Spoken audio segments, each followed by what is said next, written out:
السلام علیکم ورحمۃ اللہ وبرکاتہ۔ الحمد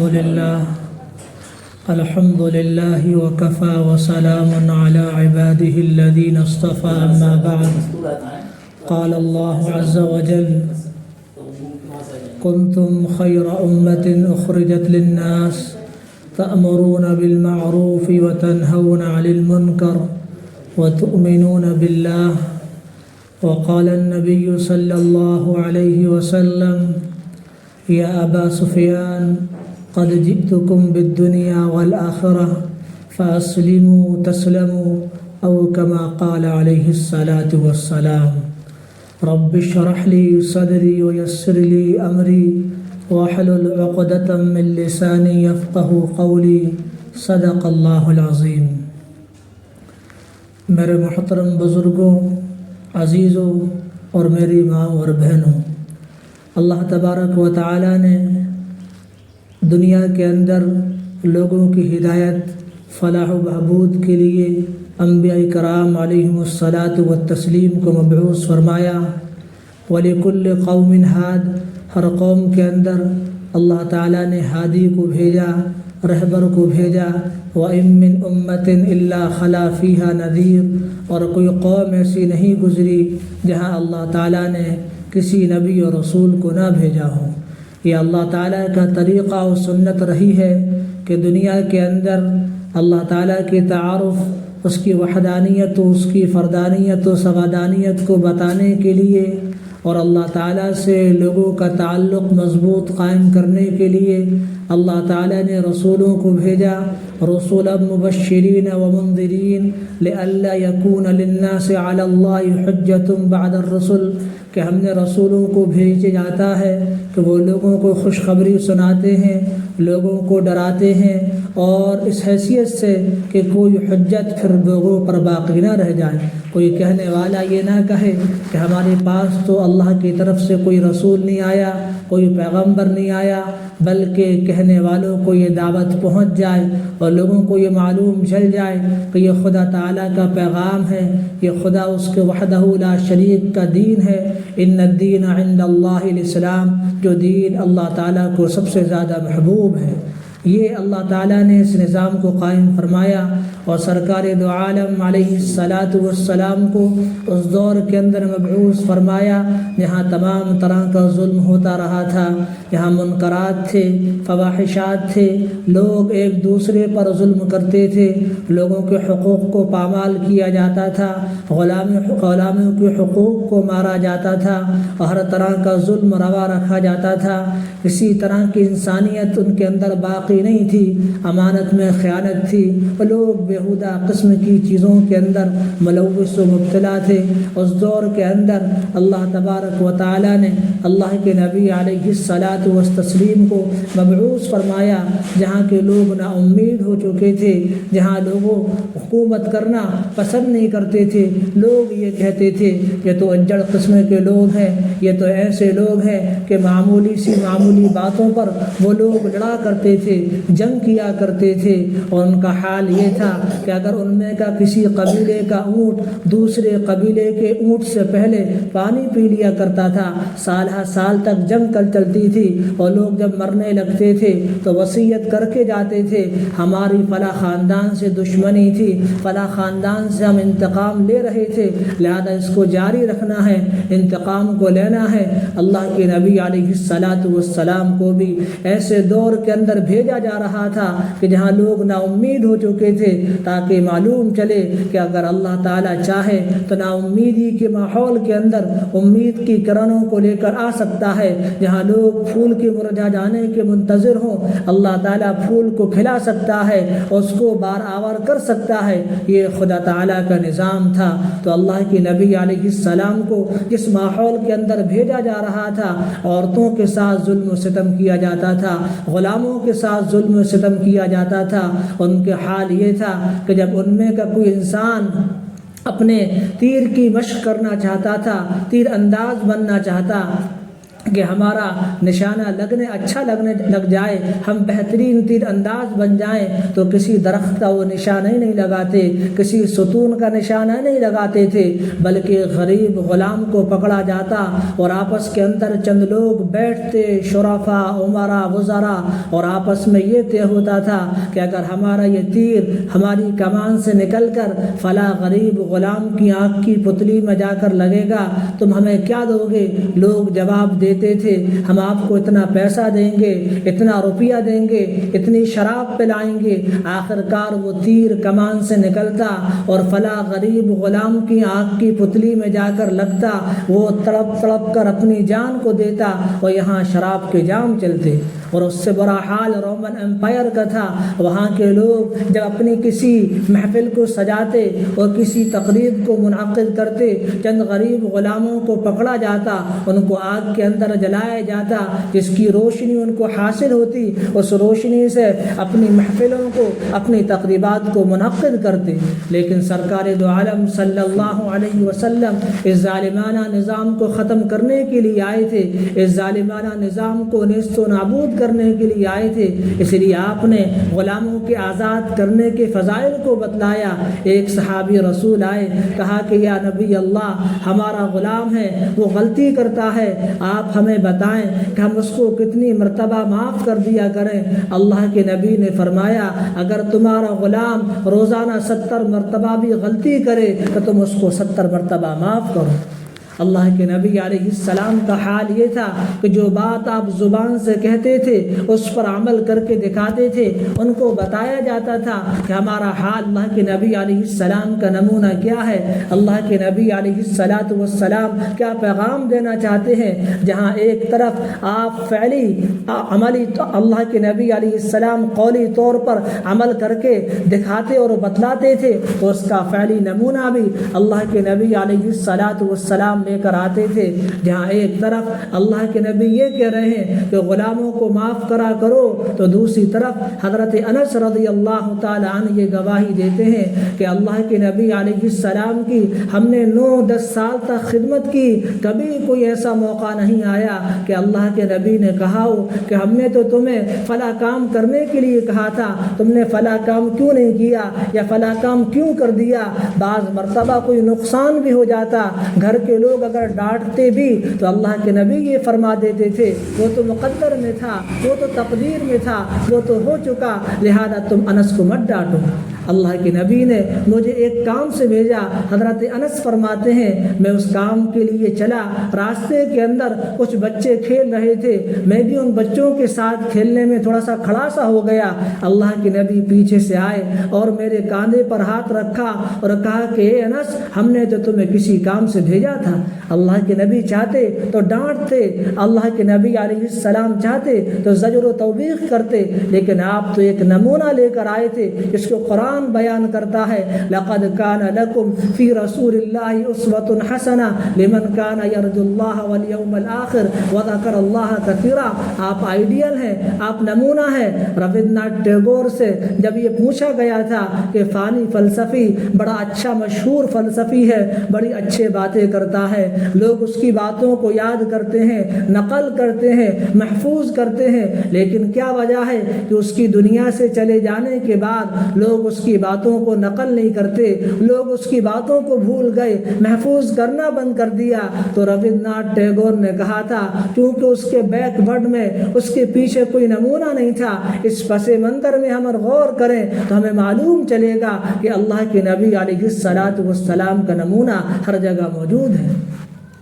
ایک صحابی رسول آئے، کہا کہ یا رسول اللہ انی اشکو الیک قساوۃ قلبی، میں اپنے دل کی سنگ دلی، سختی کی آپ سے شکایت کرتا ہوں کہ میرا دل بہت زیادہ سخت ہے، بہت زیادہ سنگ دل ہے۔ آپ علیہ السلام نے فرمایا یتیموں کے سروں پر ہاتھ رکھا کرو، لیکن دوسری طرف اللہ کے نبی علیہ السلام کیسا نمونہ پیش کرتے ہیں یتیموں کے سروں پر ہاتھ رکھنے کا۔ عید کا دن ہے، سرکار دو عالم علیہ السلام کرام عیدگاہ کے لیے چلے جا رہے، راستے کے اندر صحابہ کرام کا مجمع آپ کے استقبال کے لیے کھڑا ہوا ہے، آپ حضرت حسن حسین کو لے کر جا رہے ہیں، اچانک آپ کی نگاہ چند بچوں پر پڑتی ہے جو کھیل رہے ہوتے ہیں، لیکن ان کے اندر ایک بچہ ایسا بھی موجود ہوتا ہے جس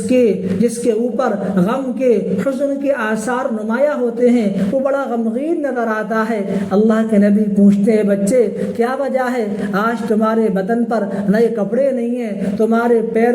پیروں میں آج نئی چپل نہیں ہے۔ تو اس چھوٹے سے یتیم بچے نے کہا یا رسول اللہ، ہمارے والد صاحب جو تھے ان کا تو ایک جنگ کے اندر انتقال ہو گیا اور میری ماں نے دوسری شادی کر لی، آج کون ہوگا جو مجھے نئے کپڑے لا کر دے گا اور میرے پیروں کے لیے کوئی نئی چپل یا جوتی لا کر دے گا؟ اللہ کے نبی علیہ السلام نے اس بچے کو گود میں اٹھایا اور اپنے گھر لے کر گئے۔ حضرت فاطمہ رضی اللہ تعالی عنہا سے فرمایا حسن یا حسین میں سے جس کے بھی کپڑے اس کے لیے فٹ اور مناسب آ جائیں اس کو پہنا دیا جائے۔ اللہ کے نبی علیہ السلام نے جب وہ کپڑے پہن کر تیار ہو گیا اپنے کندھے پر اٹھایا اور اللہ کے نبی عیدگاہ کی طرف اس کو لے کر گئے۔ تو یہ ہے نبی اکرم علیہ السلام کا نمونہ کہ آپ نے نمونہ پیش کیا ہے۔ اللہ کے نبی نے اس نظام کو ختم کیا ہے جو نظام غلط تھا، جس نظام کے اندر خیر نہیں تھا، جہاں غلاموں کے اوپر ظلم کیا جاتا تھا۔ اللہ کے نبی نے اس ظالمانہ نظام کو ختم کیا جہاں بچیوں پر ظلم کیا جاتا تھا۔ وَإِذَا بُشِّرَ أَحَدُهُم بِالْأُنثَىٰ ظَلَّ وَجْهُهُ مُسْوَدًّا وَهُوَ كَظِيمٌ، جب ان میں سے کسی کو یہ خوشخبری سنائی جاتی کہ تمہارے گھر کے اندر بیٹی پیدا ہوئی ہے، اس کا چہرہ کالا پڑ جاتا، وہ اس داغ کو، اس شرمندگی کو چھپانے کے لیے جنگل و بیاباں کا رخ کرتا اور اپنے ہاتھ سے گڑھا کھودتا اور اپنی چھوٹی سی پیاری معصوم بچی کو زمین کے اندر درگور کر دیا کرتا تھا۔ گویا کہ وہ دنیا کے اندر بچے کا آنا کو پسند نہیں کرتے تھے، وہ اس بات کو پسند نہیں کرتے تھے کہ مجھے بھی کسی بچی کا باپ کہا جائے گا، میرا بھی کوئی داماد ہوگا۔ ایک صحابی رسول فرماتے ہیں یا نبی اللہ، ایک بات پر مجھے بہت زیادہ رونا آتا ہے، وہ بات یہ ہے کہ میری ایک بچی تھی 16-17 مہینے کی ہو چکی، میرا خیال یہ ہوتا تھا کہ اس کو زندہ درگور کر دیا جائے۔ ایک دن میں نے اس کی ماں سے کہا کہ اس کو تیار کر دیا جائے، نہلا دھلا کر تیار کر دیا جائے۔ جب وہ بچی تیار ہو گئی میں نے اس کو گود میں اٹھایا اور جنگل و بیاباں کی طرف میں نے رخ کیا۔ راستے کے اندر بچی پوچھتی بھی تھی ابا جان کہاں جا رہے ہیں؟ میں جھوٹ پر جھوٹ بولتا رہتا، یہاں تک کہ جنگل پہنچ کر میں نے اپنے ہاتھوں سے گڑھا کھودا، اس کے بعد اس پیاری سی معصوم بچی کو زمین کے اندر درگور کر دیا، اس کو گاڑ دیا۔ وہ چیختی رہی، چلاتی رہی، سسکتی رہی، لیکن میں نے بے ضمیر کاروں نے اس کی بات پر کوئی توجہ نہیں دی۔ یا نبی اللہ، آج بھی اس کی آواز میرے کانوں میں گونجتی ہے اور مجھے بہت افسوس ہوتا ہے۔ لیکن آپ علیہ السلام نے فرمایا علیہ السلام یہدم ما کان قبلہ، یہ تو جاہلیت کے دور کے اندر تم نے جاہلیت والا عمل کیا تھا، اب تم اسلام لے کر آ گئے ہو۔ اسلام ان تمام کی تمام برائیوں کو ختم کر دیتا ہے، ان گناہوں کو معاف کر دیتا ہے جو جاہلیت کے اندر جو گناہ کیے گئے تھے، لہذا آج تم پر کوئی گناہ نہیں ہوگا۔ لیکن یہ معلوم چلتا ہے کہ اس زمانے کا حال کیا تھا، کس طریقے کی برائیاں تھیں، لوگ عورتوں پر ظلم کرتے تھے، لیکن آپ علیہ السلام نے ان کو بلند مقام عطا کیا، ان کی عزت و احترام کو بتلایا، ان کے ساتھ حسن سلوک کو بتلایا۔ خیرکم خیرکم لأہلہ، تم میں بہترین وہ ہے جو اپنے گھر والوں کے ساتھ حسن سلوک کرے، اچھا ویوہار کرے، تم میں سب سے بہترین انسان وہ ہے۔ اور اللہ کے نبی علیہ السلام کا معاملہ حضرت فاطمہ رضی اللہ تعالی عنہا فرماتی ہیں جب کبھی بھی اللہ کے نبی ہمارے گھر آتے تھے ہم آپ کے استقبال میں کھڑے ہو جاتے، اور جب ہم کبھی اپنے ابا جان سرکار دو عالم علیہ السلام کے گھر پہنچتے تھے اللہ کے نبی ہمارے استقبال میں کھڑے ہو جاتے تھے۔ اللہ کے نبی نے ایک رشتہ بتایا، رشتوں کی اہمیت کو بتایا، آخر رشتہ کیا ہے، عورتوں کا مقام کیا ہے۔ مسجد نبوی میں ایک بوڑھی خاتون تھی جو مسجد کی صاف صفائی کیا کرتی تھی، کچرا وہاں سے اٹھایا کرتی تھی۔ ایک موقع پر اس کا انتقال ہو گیا، اللہ کے نبی علیہ السلام کو معلوم نہیں چل سکا۔ آپ نے پوچھا کہ ایک خاتون جو یہاں پر کچرا اٹھایا کرتی تھی آج کل وہ نظر نہیں آ رہی۔ صحابہ نے بتایا یا نبی اللہ اس کا تو انتقال ہو گیا۔ اللہ کے نبی نے فوراً کہا تم نے مجھے اس بات کی اطلاع خبر نہیں کیوں نہ کری؟ اور پھر آپ اس کی قبرستان پر تشریف لے گئے۔ قبر پر تشریف لے جانے کے بعد آپ نے ولی کی حیثیت سے نماز جنازہ کو ادا فرمایا، اور اس سے آگے بڑھ کر اللہ کے نبی علیہ السلام ایک موقع پر مسجد نبوی کے اندر تکبیر عشاء کی نماز کی بھول چکی تھی، آپ نماز کھڑی کرنے والے تھے، اچانک ایک بوڑھی خاتون مسجد نبوی کے دروازے پر آتی ہے اور کہتی ہے علمنی یا رسول اللہ، اللہ کے نبی آپ ہمیں فلاں مسئلہ بتا دیں۔ اللہ کے نبی نے جماعت کو چھوڑا، اس کی بات کو سنتے رہے، بہت دیر ہو گئی۔ صحابہ فرمانے لگے نامت النساء والصبیان، اللہ کے نبی عورتیں سونے لگی ہیں، بچے سونے لگے ہیں، آپ تھوڑا سا جلدی کریں۔ تب جا کر اللہ کے نبی نے اس خاتون کو مسئلہ بتانا بند کیا اور آ کر عشاء کی نماز کو ادا کیا۔ ایسے بے شمار واقعات جو اللہ کے نبی علیہ السلام کی زندگی میں واقع اور وارد ہوئے، جس سے عورتوں کی اہمیت کا بھی پتہ چلتا ہے۔ غزوہ خیبر کے موقع پر، جنگ حنین کے موقع پر اللہ کے نبی علیہ السلام کی رضاعی بہن حضرت شیمہ رضی اللہ تعالی عنہا آئیں اور صحابہ سے کہنے لگی میں اللہ کے نبی علیہ السلام کی رضاعی بہن ہوں۔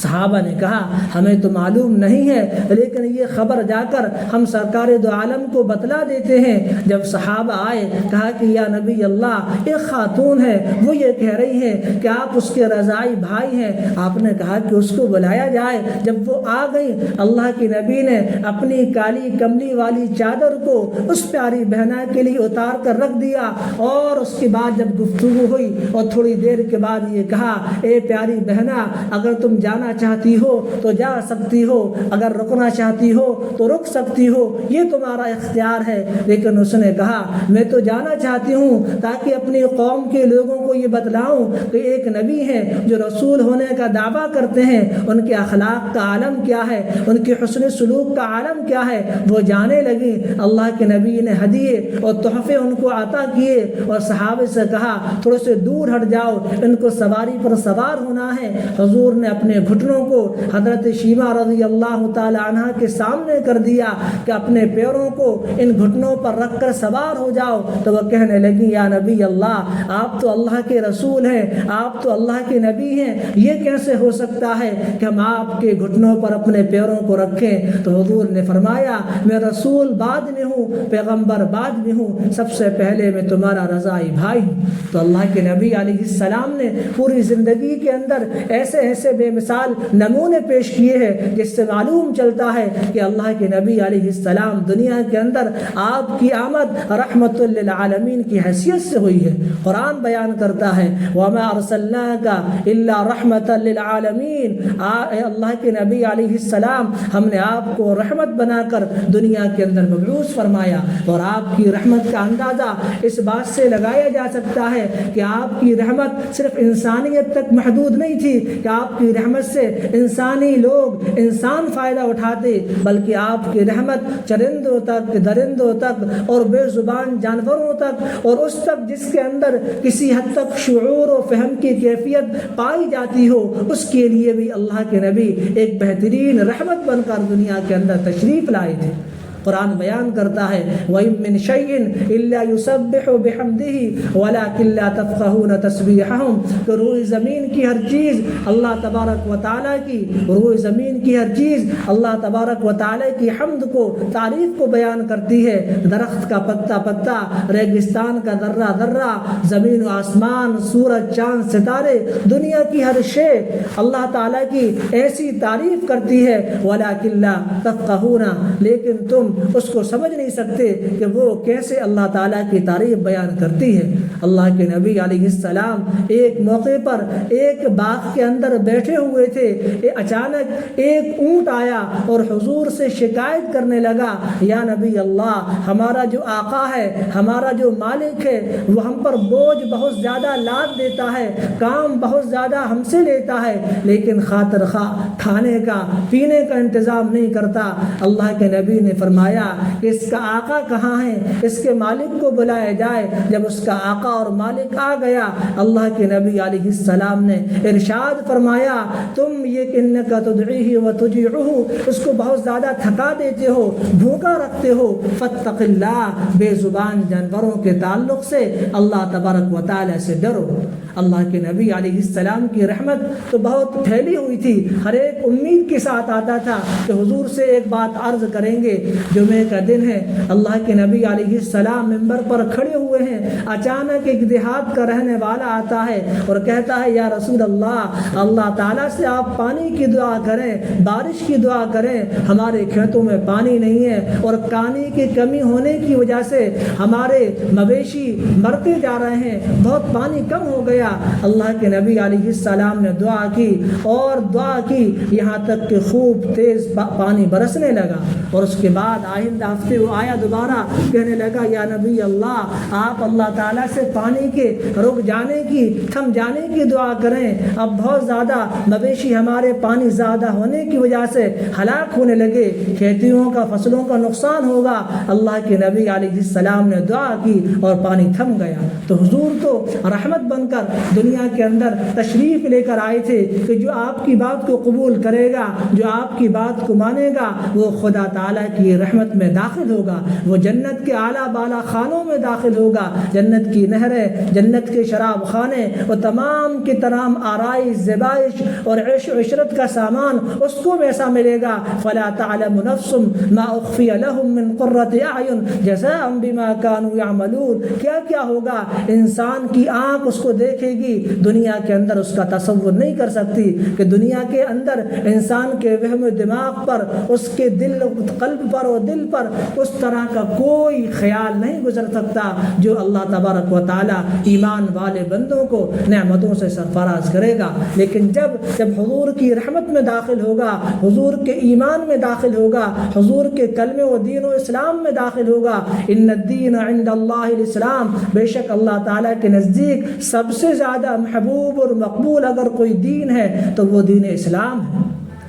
وَمَن يَبْتَغِي غَيْرَ الْإِسْلَامِ دِينًا فَلَن يُقْبَلَ مِنْهُ وَهُوَ فِي الْآخِرَةِ مِنَ الْخَاسِرِينَ، اور جو انسان اللہ تعالیٰ کے اس دین کے علاوہ کسی دوسرے دین کو اختیار کرے گا تو وہ ناکام ہوگا، نامراد ہوگا اور خسارہ اٹھانے والوں میں سے بن جائے گا۔ اللہ کے نبی علیہ السلام رحمت بن کر دنیا کے اندر تشریف لائے۔ قُلْ يَا أَيُّهَا النَّاسُ إِنِّي رَسُولُ اللَّهِ إِلَيْكُمْ جَمِيعًا الَّذِي لَهُ مُلْكُ السَّمَاوَاتِ وَالْأَرْضِ، اس ذات کی طرف سے رحمت بن کر آئے جس کی بادشاہت آسمانوں میں ہے اور جس کی بادشاہت زمینوں میں ہے۔ اللہ کے نبی علیہ السلام مسجد نبوی میں جس کھجور کے درخت کے تنے پر کھڑے ہو کر سہارا دے کر خطبہ دیا کرتے تھے، ایک موقع پر ایک انصاریہ صحابی آئیں، کہا کہ یا رسول اللہ، ہم یہ چاہتے ہیں آپ کے لیے نیا ممبر بنا دیں، آپ علیہ السلام کے لیے نیا ممبر کا انتظام کرا دیں۔ آپ نے اجازت دے دی۔ ایک دو ہفتے کے بعد نیا ممبر بن کر تیار ہو گیا۔ اللہ کے نبی اس نئے ممبر پر خطبہ دینے کے لیے کھڑے ہوئے، اچانک مجمع سے رونے کی آواز آئی۔ صحابہ نے دائیں طرف دیکھا، بائیں دیکھا، آگے اور پیچھے دیکھا کہ آخر رونے والا کون ہے، بچہ تو نظر نہیں آتا۔ اچانک معلوم چلا کہ درخت کا وہ تنا جس پر اللہ کے نبی ٹیک لگا کر خطبہ دیا کرتے تھے، وہ حضور کی رحمت کی جدائی کو برداشت نہیں کر سکا۔ اللہ کے نبی قریب گئے، اس سے وعدہ کیا کہ جنت کی معیت ہمارے ساتھ ہوگی، جنت کے اندر تم ہمارے ساتھ میں رہو گے۔ تو محمد عربی علیہ السلام تو بڑے اعلیٰ اخلاق کے حامل تھے، اور آپ علیہ السلام کی رحمت کے لیے ہر انسان منتظر رہا کرتا تھا۔ اللہ کے نبی کو کسی صحابی سے کام تھا، آپ اس کے گھر تشریف لے گئے، سنت کے موافق آپ نے سلام کیا، ان صحابی نے سلام تو سنا لیکن سلام کا جواب نہیں دیا کہ حضور کی زبان مبارک سے یہ رحمت کے کلمات نکلیں گے تو ہمارا گھر منور ہوگا، ہمارا گھر پر رونق ہوگا۔ حضور نے دوبارہ سلام کیا، انہوں نے پھر جواب نہیں دیا، تیسری مرتبہ پھر سلام کیا، انہوں نے جواب نہیں دیا، اور اللہ کے نبی علیہ السلام لوٹنے لگے تو کہا کہ یا نبی اللہ، میں معافی چاہتا ہوں، ہم نے آپ کے سلام کو سن لیا تھا لیکن سلام کا جواب اس لیے نہیں دیا تھا کہ آپ کی زبان مبارک سے جو رحمت کے کلمات داخل ہو رہے تھے، نکل رہے تھے، تو مجھے محسوس ہوا کہ آپ علیہ السلام کی زبان سے یہ مبارک کلمات نکلتے رہیں تاکہ ہمارے گھر کے اندر خیر و برکت کا دخول ہو۔ اللہ کے نبی ہم معافی چاہتے ہیں۔ تو محمد عربی علیہ السلام کیا رحمت لے کر آئے ہوں گے، اس سے اندازہ صحابہ اکرام کو اس کا اندازہ تھا کہ حضور تو سراپا رحمت تھے، آپ کا وجود ہی سراپا رحمت تھا۔ اس لیے یہاں تک کہ بے زبان جانور، یہاں تک کہ یہ درخت اور یہ پتھر بھی اللہ کے نبی علیہ السلام کو سلام کرتے تھے۔ علامہ شوکانی رحمۃ اللہ علیہ لکھتے ہیں کہ ایک موقع پر اللہ کے نبی علیہ السلام کسی جگہ سے گزر رہے تھے، ساتھ میں حضرت ابو بکر صدیق رضی اللہ تعالی عنہ اور حضرت عمر رضی اللہ تعالی عنہ ساتھ میں تھے۔ اللہ کے نبی علیہ السلام کو کسی نے سلام کیا، السلام علیک ایھا النبی ورحمۃ اللہ وبرکاتہ۔ حضور نے سلام کا جواب دیا، لیکن اللہ کے نبی علیہ السلام کے دونوں صحابہ کو بڑا تعجب ہوا، حیرانی ہوئی کہ سلام کرنے والا نظر نہیں آتا۔ تو آپ نے فرمایا ان دونوں صحابہ سے کہ حیران نہ ہو، تعجب نہ کرو، ھذا حجر یعرفنی وانا اعرفہ ویسلم علی وانا اسلم علیہ۔ یہ پتھر ہے جو مجھے جانتا ہے، میں اس کو جانتا ہوں، یہ مجھے جانتا ہے، یہ مجھے سلام کرتا ہے اور میں اس کو سلام کا جواب دیتا ہوں۔ تو محمد عربی علیہ السلام کے لیے تو ایک رحمت اللہ تبارک و تعالی نے جاری فرما دی تھی، آج اسی رحمت کو اختیار کرنے کی ضرورت ہے۔ اللہ کے نبی علیہ السلام نے جو دین ہم سب کو عطا فرمایا، یہ دین بڑی محنتوں کے ساتھ، بڑی قربانیوں کے ساتھ آیا۔ مکی دور کے اندر اللہ کے نبی حج کے موسم کے اندر مختلف قبائل کے پاس جاتے تھے، دعوت دیتے تھے، لیکن اللہ کے نبی کو لوگ گالیاں بھی دیتے تھے، بعض مرتبہ لوگ پتھر بھی پھینک کر مار دیتے تھے۔ ایک صحابی رسول طارق رضی اللہ تعالی عنہ فرماتے ہیں کہ اللہ کے نبی علیہ السلام کو میں نے بازار کے اندر دیکھا، فمنہم من تفلا فمنہم من حسا علیہ التراب فمنہم من سبہ، کچھ لوگ آپ کو گالیاں دیتے تھے اور کچھ لوگ آپ پر غبار اٹھا کر پھینک دیا کرتے تھے اور کچھ لوگ آپ علیہ السلام کے چہرے پر تھوک دیا کرتے تھے۔ لیکن محمد عربی صلی اللہ علیہ وسلم اپنی دعوت کے اندر لگے رہے، آپ فکر کرتے رہے، اور آپ نے یہ کہا تھا لا يبقى على ظهر الارض بيت مدر ولا وبر الا ادخله الله كلمة الاسلام بعز عزيز او ذل ذلیل۔ روئے زمین کے اندر کوئی ایسا کچا اور پکا گھر باقی نہیں رہے گا جہاں اللہ تعالیٰ اس دین متین کو داخل نہ کر دے۔ عزت والا عزت کے ساتھ دین متین میں داخل ہوگا، وہ ذلیل انسان ذلت کے ساتھ اس دین متین کے اندر داخل ہو کر رہے گا۔ محمد عربی علیہ السلام اور آپ کے صحابہ نے، صہیب رومی ہو، بلال حبشی ہو، سلمان فارسی ہو، حضرت عمار ابن یاسر رضی اللہ تعالی عنہ اور حضرت سمیہ رضی اللہ تعالی عنہ، یہ وہ شروع کے، یہ وہ نوجوان تھیں، یہ وہ مستورات تھیں جس کے لیے دین کے لیے انہوں نے بڑی سے بڑی قربانیاں دی۔ اللہ کے نبی علیہ السلام نے وہ قربانیاں دی ہیں کہ آپ طائف تشریف لے جا رہے، وہاں کے سرداروں سے آپ بات کرنا چاہتے تھے، لیکن وہاں کے لوگوں نے آپ کو پتھر مار مار کر بھگا دیا تھا، یہاں تک کہ اللہ کے نبی علیہ السلام کے پیر مبارک کے اندر، جوتوں کے اندر خون بھر گیا تھا اور آپ کے پیر جم گئے تھے۔ لیکن محمد عربی صلی اللہ علیہ وسلم لگے رہے۔ ابو طالب کے پاس سرداران قریش آتے تھے اور کہتے تھے کہ اپنے بھتیجے کو سمجھاؤ وہ ہمارے معبودوں کو برا بھلا کہتا ہے، ان هذا الرجل الذي فرق جماعتنا وصف احلامنا واضل من مات منا وعاب الهتنا، اس نے ہماری جماعت میں تفریق پھیلا دی ہے، ہمارے لوگوں کو بے وقوف ٹھہراتا ہے، اور جو لوگ ہم میں سے گزر گئے ان کو گمراہ قرار دیتا ہے، وعاب الهتنا، اور ہمارے معبودوں پر عیب لگاتا ہے۔ اس کو آپ سمجھائیے۔ اللہ کے نبی علیہ السلام نے ایک موقع پر ابو طالب نے آپ علیہ السلام کو بلایا اور کہا، یا ابن اخی ان هؤلاء القوم جاءوك يزعمون ويشتكون انك تشتم الهتهم، یہ لوگ آئے ہیں وہ شکایت کر رہے ہیں کہ تم ان کے معبودوں کو برا بنا کہتے ہو۔ اللہ کے نبی علیہ السلام نے فرمایا، ہم تو صرف ان سے ایک بات چاہتے ہیں، انی اریدهم على كلمة واحدة يقولونها، ہم تو ان سے صرف ایک بات چاہتے ہیں کہ یہ ایک بات ہماری مان لیں، تدین لہم العرب وتؤدی الیہ الجزۃ العجم، اگر ایک بات کو مان لیں گے تو عرب ان کے فربردار ہو جائیں گے اور عجم کے لوگ ان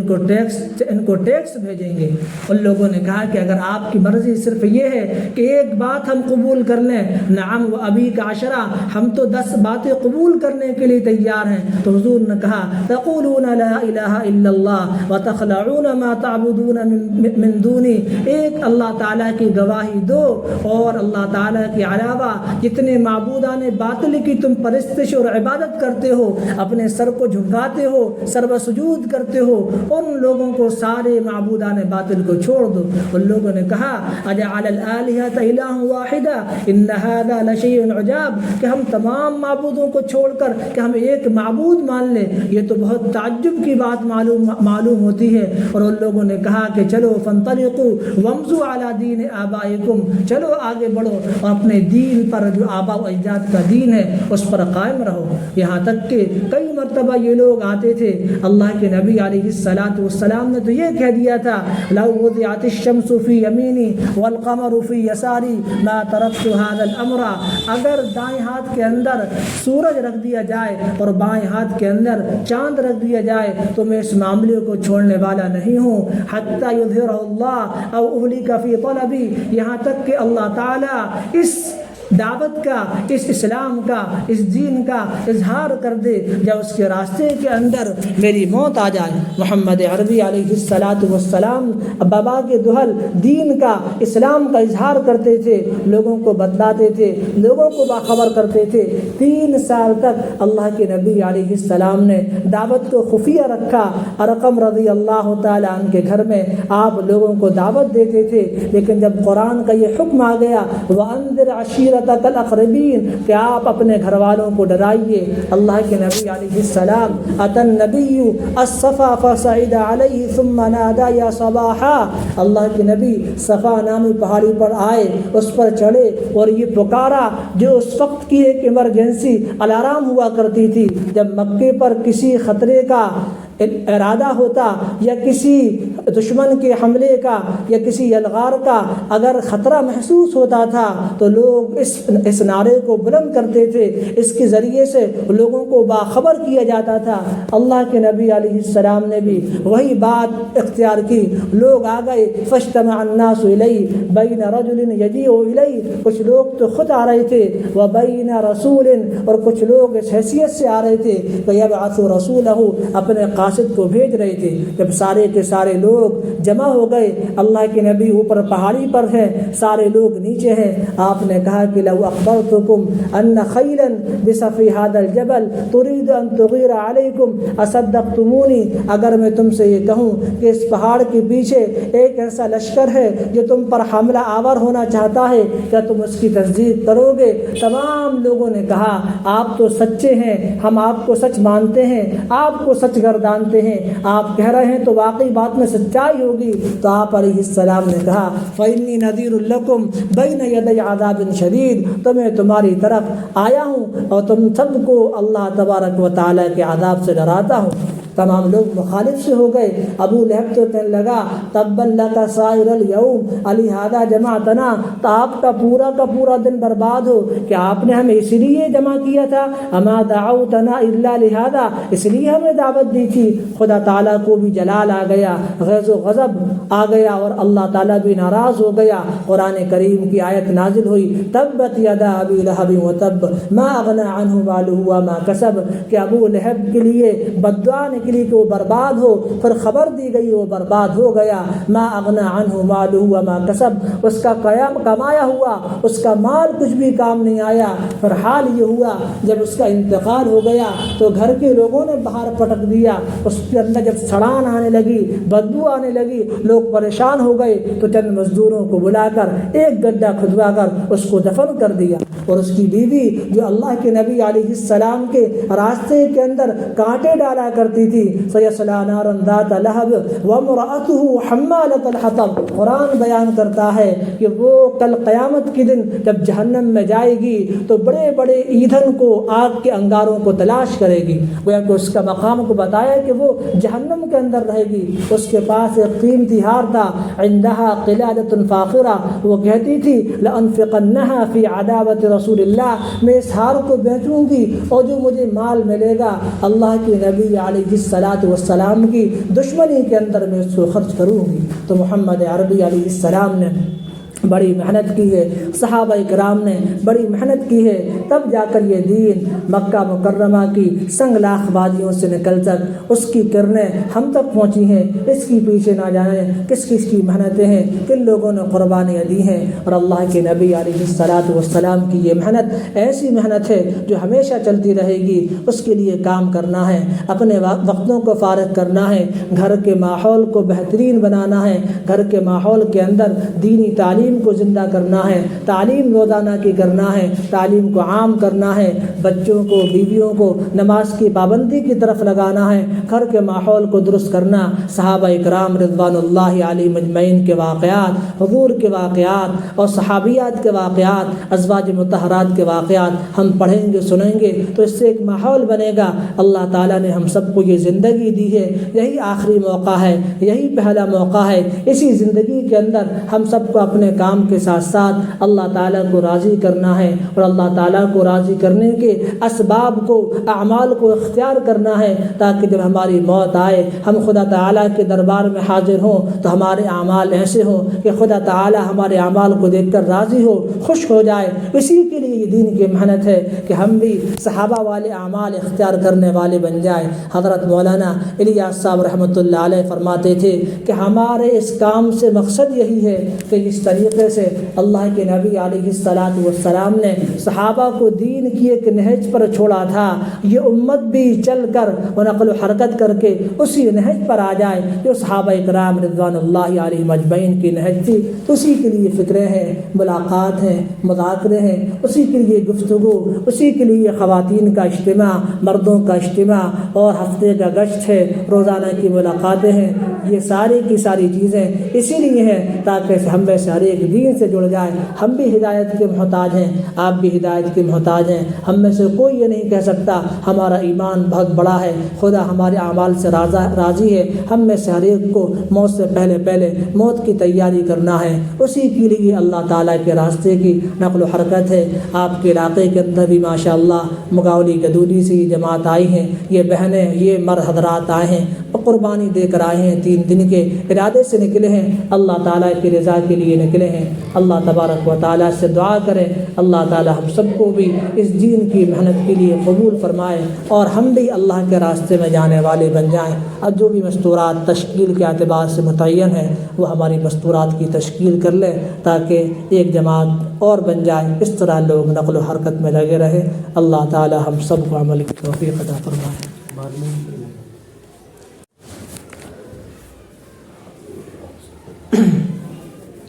بسم اللہ الرحمن الرحیم۔ اللہم لک الحمد کما ينبغی لجلال وجہک وعظیم سلطانک اللهم صل على سيدنا مولانا محمد وبارك وسلم. اللهم اهدنا فيمن هديت وعافنا فيمن عافيت وتولنا فيمن توليت وبارك لنا فيما أعطيت وقنا شر ما قضيت فإنك تقضي ولا يقضى عليك فإنه لا يذل من واليت ولا يعز من عاديت تباركت ربنا وتعاليت. نستغفرك ونتوب إليك. یا اللہ ہم سب کے گناہوں کو معاف فرما, ہماری خطاؤں سے درگزر فرما, رحم کا, کرم کا, فضل کا, عافیت کا معاملہ فرما. یا اللہ ہماری سیئات کو حسنات سے مبدل فرما. یا اللہ خیر کے کام کرنے کی توفیق عطا فرما, اپنے محبوب ترین بندوں اور بندیوں میں شامل فرما. یا اللہ نیک کام کرنے کی توفیق عطا فرما, برے کاموں سے ہماری حفاظت فرما. یا اللہ دین کا داعی بنا, دین کا شدائی بنا, دین کے کام کو لے کر نقل و حرکت کرنے کی توفیق عطا فرما. یا اللہ ہمارے گھروں میں دین کو زندہ فرما. یا اللہ ہمارے گھروں کے اندر صحابہ کرام رضوان اللہ علیہم اجمعین کی صفات کو زندہ فرما. یا اللہ ہم سب کے لیے خیر کا فیصلہ فرما, تمام طرح کے شرور سے, فتن سے ہماری حفاظت فرما. یا اللہ اپنی طاقت کا یقین ہمارے دل میں پیدا فرما, تیری قدرت کا یقین پیدا فرما. ہمارے خلوت خانہ دل میں, خلوت خانہ دماغ میں تیری توحید کا یقین پیدا فرما. ان کاموں کی توفیق عطا فرما جس سے تو راضی ہوتا ہے, ان کاموں سے ہماری حفاظت فرما جس سے تو ناراض ہوتا ہے. یا اللہ مسلمانوں کی, ایمان والے بندوں بندیوں کی حفاظت فرما. یا اللہ خیر کا معاملہ فرما, مسلمانوں کو عزت و غلبہ عطا فرما. یا اللہ بہترین ایمان والی زندگی ان کو عطا فرما. یا اللہ جو لوگ اسلام کے راستے میں روڑے اٹکا رہے ہیں, یا اللہ راستے کے اندر کانٹے بچھا رہے ہیں, یا اللہ نفرت اور فرقہ پرست عناصر ہیں, یا اللہ تو ان کو نیست و نابود فرما. یا اللہ ان لوگوں کو اسلام کی طرف گامزن فرما, ہدایت کے دروازوں کو ان کے لیے مفتوح فرما. یا اللہ تمام طرح کے خیر کے دروازوں کو ان کے لیے کھول دے تاکہ وہ بھی دین اسلام میں آ کر جہنم سے بچنے والے بن جائیں. یا اللہ ہم میں سے ہر ایک کو دین کا داعی اور دین کا شدائی بنا. یا اللہ